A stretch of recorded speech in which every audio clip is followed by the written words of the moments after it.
है जितने भी हमारे सिलसिले के रहबर की माँ पीछे बैठे हैं, मैं उनको गुजारिश करता हूँ वो सामने आकर बैठे। तो जो रहबर की माँ है रफी आपा, नूरजहान आपा, अख्तर आपा का इंतजार है, बस आते ही फौरन मंदिर का आगाज होगा।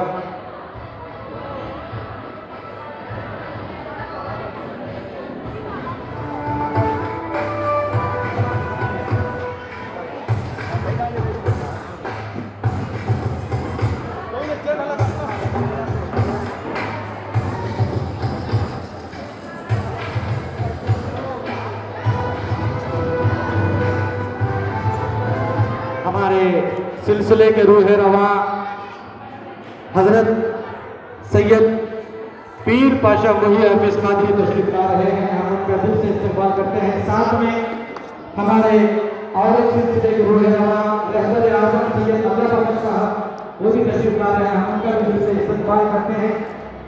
साथ में जिनके साए करम में ये सिलसिला चल रहा है, यानी मेरी मुराद मेरे पीरानी माँ हजरत सैयदा ताहिरा राबिया बसरी वो तशरीफ ला रहे हैं।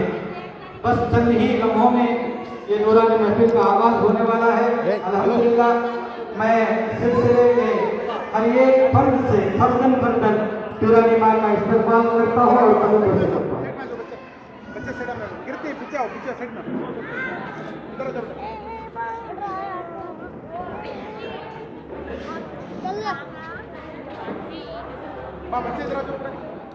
पीरानी माँ सैयदा राबिया बसरी की गुलपोशी की जा रही है।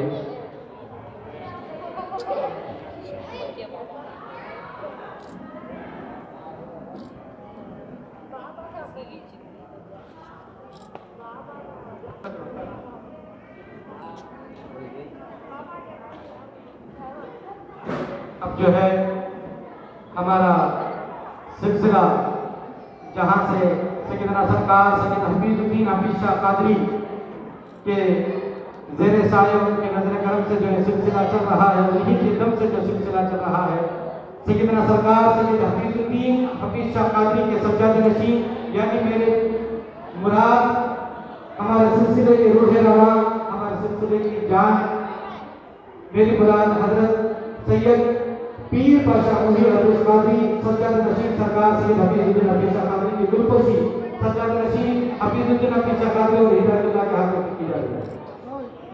अब जो है हमारे सिलसिले के और एक रूह रवा यानी मेरे मुराद सैयद अल्लाह बख्श साहब क़िबला रहबर आज़म उनकी जो है गुलपोशी की जा रही है।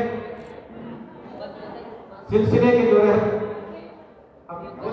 सरकार सैयदना हफीजुद्दीन हफीज शाह कादरी के रहबर आज़म सज्जाद नशीन हजरत सैयदना सरकार सैयद अमीन शाह हाफिज कादरी के सज्जाद नशीन और आगे जो है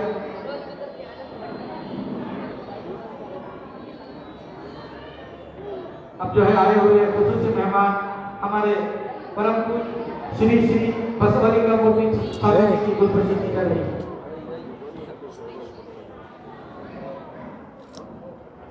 अब जो है हमारे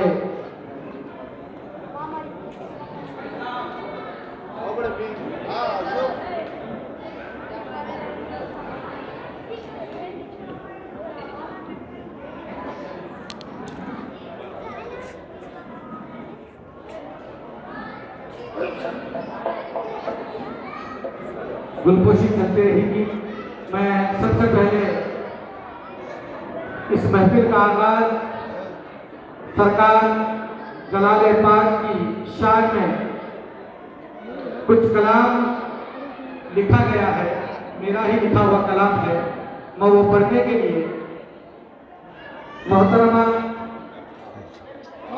आकिया रोशन को आवाज दे रहा हूँ, वो आए जलाल की शान में।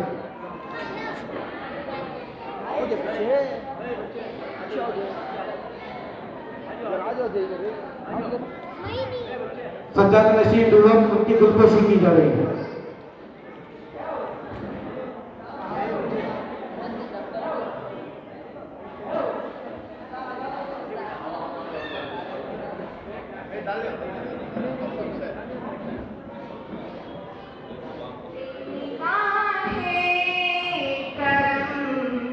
जलाल पिया एक निगाह करम जलाल पिया एक निगाह करम जलाल पिया रब दो मेरा धर्म जलाल पिया। बंदा जब भी किसी मोहताबर हस्ती से निस्बत रखता है तो वो बंदा मोहतरम हो जाता है।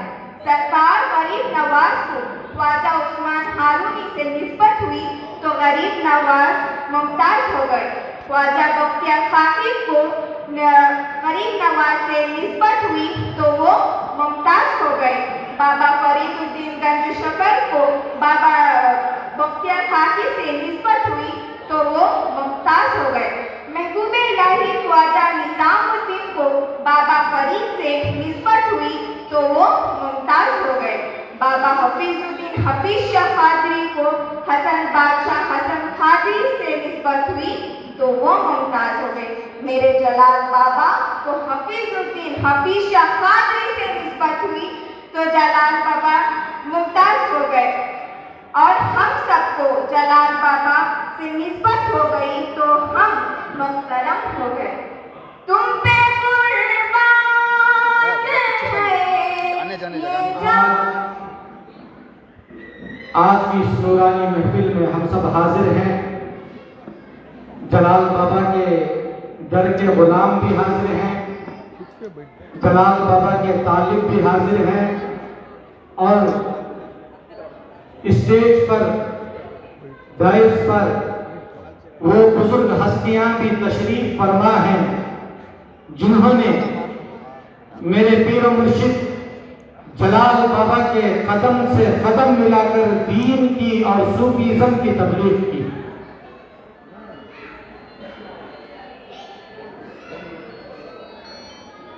आज की ये नूरानी महफिल मेरे पीर मुर्शिद हजरत शेख सरवरुद्दीन जलाल शाह हफीज कादरी के नाम से मंसूब है। आज उनकी 70वीं सालाना छठी शरीफ मनाया जा रहा है।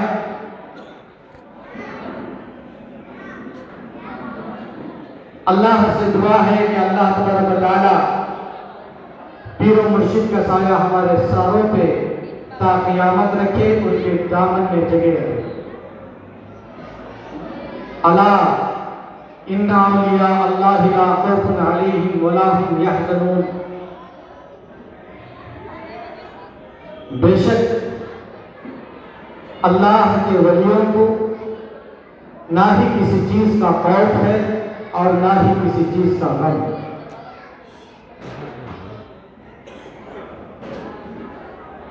अल्लाह कुरान शरीफ में जब भी वलियों का जिक्र करता है, जितने भी कुरान शरीफ के अंदर वलियों के शान में आयतें हैं तो उसमें अल्लाह दो तरफ इशारा फरमाता है। उसके दो मतलब निकलते हैं। क्या मतलब? अल्लाह के वलियों को ना ही किसी चीज का खौफ है और ना ही किसी चीज का गम। जहां कहीं भी अल्लाह अपने वलियों का जिक्र करता है तो उसमें दो इशारे रखता है, दो बातें मंसूब होते हैं, दो मतलब निकलते हैं। पहला क्या?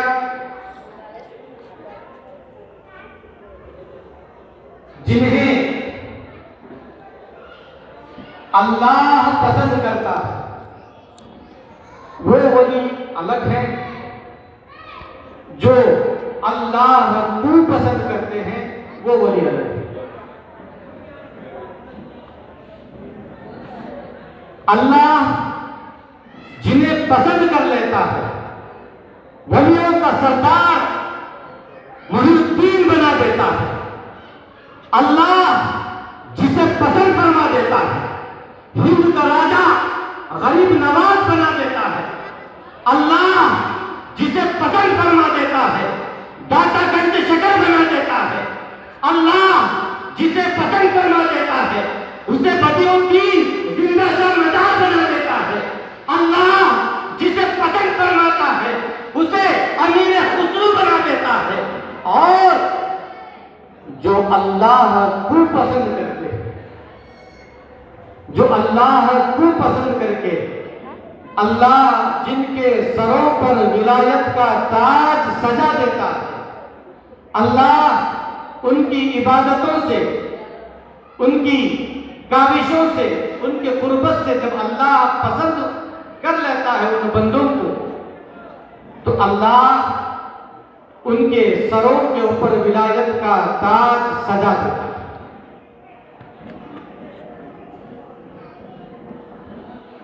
आज मैं और आप इस महफिल में किसी न किसी वली के मानने वाले हैं। हमें फक्र है, हमें नाज है कि हम बेसहारा नहीं हैं, हमारे हाथों में किसी वली का दामन है। किसी के हाथों में सरकार सैयद हफीजुद्दीन हफीज शाह कादरी का दामन है, किसी के हाथों में खदीर अल्लाह का दामन है, किसी के हाथों में मनपीर का दामन है, किसी के हाथों में जलाल बाबा का दामन है। जानते हो ये वली ऐसा ही वली नहीं बनते, अल्लाह जिसे चुन लेता है उन्हें विलायत अता करते। अस्सलामु अलैकुम वरहमतुल्लाहि वबरकातुहु। ಬಸವಾದಿ ಪ್ರಮುಖರನ್ನ, ಜಗತ್ತಿನ ಎಲ್ಲ ದಾರ್ಶನಿಕರನ್ನ, ಮೊಹಮ್ಮದ್ ಪೈಗಂಬರ್ ಅವರನ್ನ, ಹಜರತ್ ಖ್ವಾಜಾ ಗರೀಬ್ ನವಾಜ್ರವರು ಮುಂತಾದಂಥ ಎಲ್ಲ ಸೂಫಿ ಸಂತರನ್ನ, ಶರಣರನ್ನ ಸ್ಮರಣೆ ಮಾಡಿಕೊಂಡು ಮೈಸೂರಿನ ಈ ಶಾಂತಿನಗರದಲ್ಲಿ ಜಲಾಲ್ ಬಾಬಾ ಅವರ ಸ್ಮರಣೋತ್ಸವವನ್ನು ಮಾಡಲಾಗ್ತಾ ಇದ್ದು, ಈ ಕಾರ್ಯಕ್ರಮದಲ್ಲಿ ಉಪಸ್ಥಿತರಿರುವಂತಹ ಎಲ್ಲ ಸೂಫಿ ಸಂತರು, ಜಲಾಲ್ ಬಾಬಾರವರ ಎಲ್ಲ ಕುಟುಂಬಸ್ಥರು, ಪರಿವಾರದವರು, ಎಲ್ಲ ತಾಯಂದಿರು, ಮಕ್ಕಳು, ಎಲ್ಲ ಫಕೀರರುಗಳು, ನಿಮ್ಮೆಲ್ಲರಿಗೂ ನನ್ನ ನಮಸ್ಕಾರಗಳು. ಎತ್ತರವಾಗಿರ್ತಕ್ಕಂಥ ಶಕ್ತಿಶಾಲಿ ಜೀವಿಗಳು ಇದ್ದಾವೆ. ಆದರೆ ಅಲ್ಲಾಹನು ಮನುಷ್ಯನಿಗೆ ವಿಶೇಷವಾದಂತಹ ಶಕ್ತಿಯನ್ನ, ಭೌತಿಕ ಶಕ್ತಿಯನ್ನ, ಆಲೋಚನೆ ಮಾಡುವಂತಹ ಶಕ್ತಿಯನ್ನ, ಮಾತನಾಡುವಂತಹ ಶಕ್ತಿಯನ್ನ ಅಲ್ಲಾಹನು ನಮಗೆಲ್ಲರಿಗೂ ಕರುಣಿಸಿದ್ದಾನೆ. ಅಲ್ಲಾಹನ ಲೀಲೆಗಳನ್ನು ನಮ್ಮ ಸಣ್ಣ ನಾಲಿಗೆಯಿಂದ ಹೇಳಲಿಕ್ಕೆ ಬರೋದಿಲ್ಲ. ಈ ಭೂಮಿಯ ಮೇಲೆ ಅಲ್ಲಾಹನು ದೊಡ್ಡ ದೊಡ್ಡ ತೋಟಗಳನ್ನು ನಿರ್ಮಾಣ ಮಾಡಿದ್ದಾನೆ, ಹಣ್ಣಿನ ತೋಟಗಳನ್ನು, ಹೂವಿನ ತೋಟಗಳನ್ನು ನಿರ್ಮಾಣ ಮಾಡಿದ್ದಾನೆ, ಉದ್ಯಾನವನಗಳನ್ನು ನಿರ್ಮಾಣ ಮಾಡಿದ್ದಾನೆ. ಮನುಷ್ಯರನ್ನ, ಪ್ರಾಣಿಗಳನ್ನ, ಜಲಚರಗಳನ್ನ, ಪಕ್ಷಿಗಳನ್ನ, ಸಸ್ತನಿಗಳು ಮುಂತಾದಂಥ ಜೀವಿಗಳನ್ನ ಅಲ್ಲಾಹನು ಸೃಷ್ಟಿ ಮಾಡಿದ್ದಾನೆ. ಈ ಎಲ್ಲಾ ಜೀವಿಗಳಿಗಿಂತಲೂ ಈ ಮಾನವ ಜೀವಿ ಏನಿದೆಯಲ್ಲ ಬಹಳ ಶ್ರೇಷ್ಠವಾಗಿರ್ತಕ್ಕಂಥದ್ದು. ಮಾನವನ ಜನ್ಮ ಈ ಪ್ರಪಂಚದಲ್ಲಿ, ಈ ಜಗತ್ತಿನಲ್ಲಿ ಬಹಳ ದೊಡ್ಡದು. ಮಾನವ ಜನ್ಮಕ್ಕಿಂತ ನಾವು ಬುದ್ಧಿ ಆಲೋಚನೆ ಮಾಡುವಂತಹ ಪ್ರಾಣಿ ಮತ್ತೊಂದಿಲ್ಲ. ಹೀಗಾಗಿ ನಾವು ಅಲ್ಲಾಹನಿಗೆ ಕೃತಜ್ಞತೆಯನ್ನು ಹೇಳಬೇಕು ನಾವು. ಯಾಕಂತ ಹೇಳಿದ್ರೆ ಮಾನವ ಜನ್ಮದಲ್ಲಿ ನಮ್ಮನ್ನು ಹುಟ್ಟಿಸಿದ್ದಾನೆ. ಎಷ್ಟೋ ಜೀವಿಗಳು ಇದ್ದಾವೆ ಈ ಜಗತ್ತಿನಲ್ಲಿ. ಆ ಜೀವಿಗಳ ಹೊರತಾಗಿ ನಮ್ಮನ್ನು ಮನುಷ್ಯನಾಗಿ ಹುಟ್ಟಿಸಿದ್ದಾನೆ ಅಲ್ಲಾಹನು. ಅದಕ್ಕೆ ನಾವು ಅಲ್ಲಾಹನಿಗೆ ನಾವು ಯಾವಾಗಲೂ ಕೃತಜ್ಞರಾಗಿರ್ಬೇಕು. ಬಂಧುಗಳೇ, ಕಳೆದ ಒಂದು 8-9 ತಿಂಗಳಿನಿಂದ ಈ ಕೊರೋನಾ ಎಂಬುವಂಥ ಒಂದು ವೈರಸ್ಸು ಇಡೀ ಮಾನವ ಕುಲವನ್ನು ತಲ್ಲಣಗೊಳಿಸಿದೆ. ಬರೀ ಭಾರತ ದೇಶ ಅಷ್ಟೇ ಅಲ್ಲ, ಕರ್ನಾಟಕ ಅಷ್ಟೇ ಅಲ್ಲ, ಎಲ್ಲೆಲ್ಲಿ ಈ ಮನುಷ್ಯ ಬದುಕ್ತಾ ಇದ್ದಾನೋ ಅಲ್ಲೆಲ್ಲವೂ ಈ ಕೊರೋನಾ ವೈರಸ್ ತನ್ನ ಅಟ್ಟಹಾಸವನ್ನು ಮೆರೆದಿದೆ. ಇದು ಅವನ ಲೀಲೆಯೋ ವಿನೋದವೋ ನನಗಂತೂ ಗೊತ್ತಿಲ್ಲ. ದುರಹಂಕಾರಕ್ಕೆ ಒಳಗಾದಂತಹ ಮನುಷ್ಯ ತನ್ನನ್ನು ತಾನು ಅರಿಯದಲೇ ಬೇರೆಯವರ ಮೇಲೆ ಜಗಳ ಮಾಡಿಕೊಂಡು, ಕಿತ್ತಾಟ ಮಾಡಿಕೊಂಡು, ದ್ವೇಷ ಮಾಡಿಕೊಂಡು, ಅಸೂಯೆ ಮಾಡಿಕೊಂಡು, ಕಾಮ, ಕ್ರೋಧ, ಮದ, ಮತ್ಸರ, ಮೋಹ, ಲೋಭಾದಿಗಳನ್ನು ಮಾಡಿಕೊಂಡು ಯಾವಾಗ ತನ್ನನ್ನೇ ತಾನು ಮರೆತುಬಿಟ್ಟ ಈ ಮನುಷ್ಯ, ಅಲ್ಲಾಹನು ಮನುಷ್ಯನನ್ನು ಸರಿಮಾಡಲಿಕ್ಕೋಸ್ಕರವಾಗಿ ಬುದ್ಧಿಯನ್ನು ಕಲಿಸಲಿಕ್ಕೋಸ್ಕರವಾಗಿ ಕೆಲವು ಆಗಾಗ್ಗೆ ಕೆಲವು ತೊಂದರೆಗಳನ್ನು ಸಹಜವಾಗಿ ಮಾಡ್ತಾ ಇರ್ತಾನೆ. ಇಂಥ ಸಂದರ್ಭದಲ್ಲಿ 3 ತಿಂಗಳು ಅಥವಾ 8-9 ತಿಂಗಳು ಕೊರೋನಾ ವೈರಸ್ನಿಂದಾಗಿ ನಾವೆಲ್ಲರೂ ಕೂಡ ನಮ್ಮ ಮನೆಗಳಲ್ಲಿ ಕೂತ್ಕೊಂಡಿದ್ವಿ. ನಾವೆಲ್ಲರೂ ಕೂಡ ಅದು ಒಂದು ಪಾಠ ನಮಗೆ. ಯಾಕೆಂದರೆ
Tomás